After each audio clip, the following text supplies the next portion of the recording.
Welcome to our channel. Today we how to configure Freshdesk to manage customer support to sales handoff, detailed guide step by step clearly. To configure Freshdesk for effective customer support to sales handoff, start by logging into your Freshdesk account. Navigate to the admin panel from the left sidebar. Under the Solutions section, click on Email. Make sure that the support email is correctly set.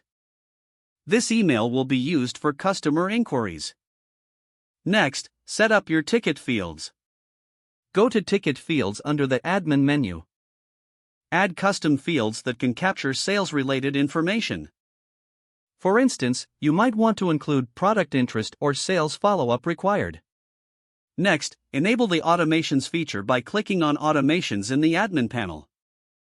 Create a new automation rule for incoming tickets.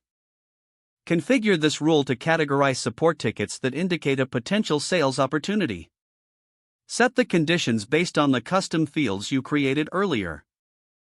You can use keywords or ticket properties to identify these opportunities. Now, set actions for your automation rule. Choose the action to assign the ticket to a sales team member. Select the department responsible for sales follow-ups. Next, navigate to Teams under the Admin menu. Create a separate team for sales representatives if one doesn't exist. Ensure that they have the necessary access to the tickets assigned to them. Return to the Automation section and create another rule. This rule should generate notifications for the sales team.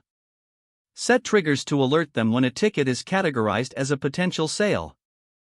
Now, it's time to set up internal notes for better communication.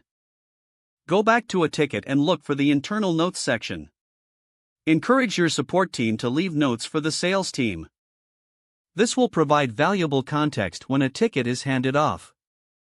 Next, consider integrating Freshdesk with your CRM system. Don't forget to like this video and subscribe to our channel for more step-by-step tech guides.